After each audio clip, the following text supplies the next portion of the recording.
Hi, Eastvale STEM Academy. It is your 5th annual Community Expo. It's me again, Water Wendy, and I have a question for you. How do you take a passion for science, technology, engineering, and mathematics and turn it into a career? Well, I did some research for you and interviewed 2 more of my coworkers. Hi, my name is Daniel Cardenas. I am the water treatment field supervisor for on-site treatment services, and I have worked at Jurupa Community Services District for 15 years. Hello, everyone. My name is Emily Long. I'm a senior engineer at the JCSD. Before traveling to your home, your tap water is treated and tested to make sure that it is safe. One method of water treatment is reverse osmosis. Daniel, what is reverse osmosis? Filtration, and it's really just pushing water through what we call a semi-permeable membrane. So essentially, we're pushing water through tiny microscopic holes to filter everything out. Now, there's multiple layers that we're pushing this water through, so it actually allows for the finest level of filtration possible. I wish the community knew that we have treatment processes here that are really state of the art. The care that we take in making sure that we provide some of the best water, the water quality in Southern California, I think. In addition to your water quality, JCSD is focusing on future water supply. Our recycled water project will provide developers the opportunity to use recycled water for irrigation, which will free up some of the potable water for everyday use. When a developer wants to build in our service area, they provide us the specs or specifications of their plan.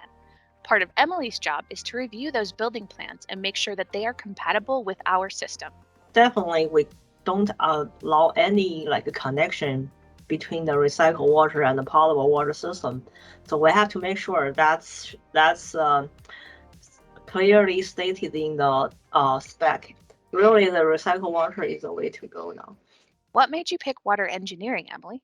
When I started on my first day of college, one of our professor told us that water, there's nothing can replace water. Without the gasoline, we can still use electrical power to drive car. But for water, there's really nothing can replace it. So I'm really happy that I can be part of this essential work. What about you, Daniel? How did you get into the water industry? I was working construction, and I was able to meet a few people in the water industry. And after comparing kind of what both groups do, I thought this would be a great opportunity for me. I continued to work my way up as a meter reader to become the water treatment field supervisor that I am today. Tell me a little bit more about your job, Emily. For my job, and maybe for many other kind of engineer job, besides an office setting, sometimes we have to work in the field. When I help on the development project, we have the final walk inspection. Those are kind of a fun part of this job as well, because first you can see all the projects turn into reality, and you can see, that's why we require the meter or the valve this way. Emily also told me about a fascinating project that she worked on previously in her career involving wastewater and biogas flares, meaning that even biology has a presence in her work.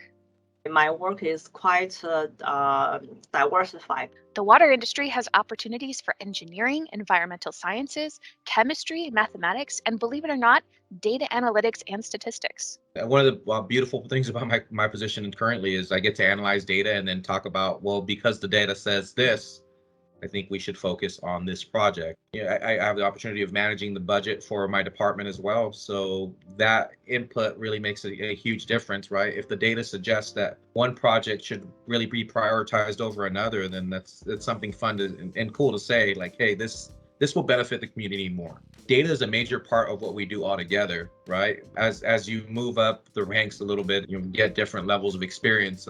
You get to see why we collect that data and how to apply it. And what is your advice to students? I would say first, don't be scared. Don't feel like it's so hard, especially for a girl.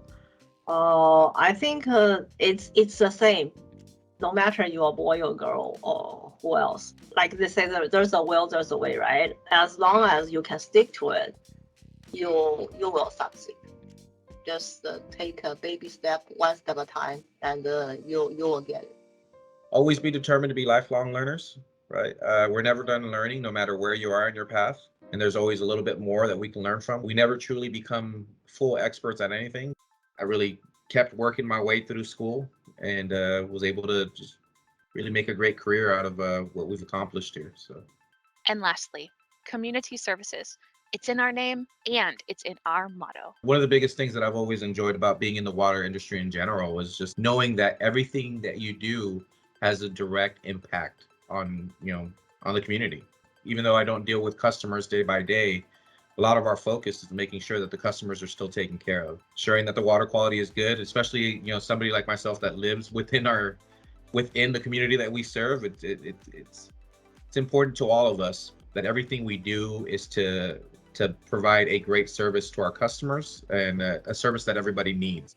I feel like we have a very exciting recreation program.